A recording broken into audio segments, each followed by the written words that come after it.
மருத்துவ குணமும் உள்ள இருக்குது இந்த ஒரே மரத்தில் வச்சு நம்ம வேக வைக்கும் பொழுது. சரிங்க. இது இப்போது மழைநீர், இளநீர், மண்பானை, வேப்ப மர விறகு, நம்ம காட்டில் விளைஞ்ச சிற்றாமனுக்கு இதை எடுத்து தான் நாம் எண்ணெய் காய்ச்சிரும். சரி, எதற்காக இத்தனை வேலை பண்ணிகிட்ருக்குறீங்க அப்படின்னு கேட்டிங்கன்னா, நாங்கள் நிலம் சார்ந்த வாழ்வியல் வாழ்ந்துட்டுருக்கோம். அப்போ நிலம் சார்ந்த வாழ்வியல் வாழும் பொழுது இங்கே இருக்கிற தாவரங்களை முழுமையாக பயன்படுத்தும் நோக்கத்தில் தான் நாங்கள் இதை பண்ணிகிட்ருக்குறோம்.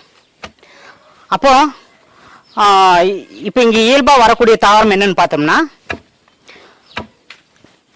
சிற்றாமனுக்கு, பேராமனுக்கு, இந்த மாதிரி ஆமணக்கு செடிகள் வந்து இங்கே இயல்பாக வரக்கூடியது. மானாவரியா. இப்போ இதை எடுத்து நாங்கள் வந்து இந்த ஆமணக்கு செடியில் எங்களுக்கு 12 வகையான பயன்பாடுகளை எடுத்துக்கிறோம். அது விதைக்கு போடும் பொழுது ஊடுபயிறு, நிலக்கடலை, அவரை தவிர பச்சை பயிறு இவங்களுக்கான ஊடுபயிராக தான் ஆமணக்கு விதைகளையும் நாங்கள் போடுறோம். அப்படி போடும் பொழுது அது நிலத்துக்கு ஒரு மூடாக்காக இருக்குது, முதல் பயன்பாடு. இரண்டாம் பயன்பாடு துணை தாவரங்களுக்கான பூச்சி விரட்டியாக இருக்குது, அது இரண்டாம் பயன்பாடு. மூன்றாம் பயன்பாடு அதனோட விதைகளாக பயன்படுத்துகிறோம். அதற்கு அடுத்தது அதனோட விதைகளை இருந்து நாங்கள் இப்போ எண்ணெய் எடுக்கிறோம். இப்போ இந்த எண்ணெய் எடுக்கும் பொழுது விதைகளாக பயன்படுது, விதையிலிருந்து எண்ணெய் எடுக்கிறோம். அந்த எண்ணெயை வந்து உணவுக்கு பயன்படுத்திக்கிறோம், 4ஆம் பயன்பாடு. தலைக்கு தேய்ச்சிக்கிறோம், 5ஆம் பயன்பாடு. மருத்துவத்துக்கு பயன்படுத்திக்கிறோம், 6வது பயன்பாடு. அதே வீட்டு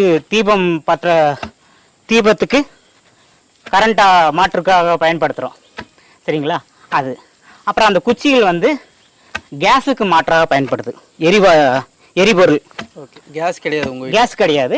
அந்த குச்சிகளை தான் எடுத்து நாங்கள் அது பயன்படுறோம். அந்த சாம்பல் வந்து ட்ரை டாய்லெட்டுக்கு பயன்படுத்துகிறோம், அது நீருக்கு மாற்றாக அது பயன்படுத்துகிறோம். அதே சாம்பலை தான் விளக்கி கழுவுறதுக்கு பயன்படுத்திக்கிறோம். இப்படி பார்க்கும்போது 12 வகையான பயன்பாடு. இப்போ இதில் இப்போ காய்ச்சிற இந்த விறகு இந்த அடுப்பு கறி இருக்குது பாருங்கள், அது எங்களுக்கு வந்து நாங்கள் பற்ற வேலை பண்ணுறோம், இரும்பு பற்ற வேலை. அதுக்கு எங்களுக்கு எரிபொருளாக அந்த கறி பயன்படுது.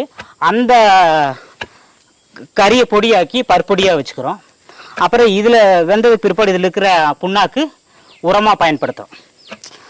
இது அப்புறம் அதனோட தலைகள் வந்து ஆடுகளுக்கு தீவனமாக பயன்படுது.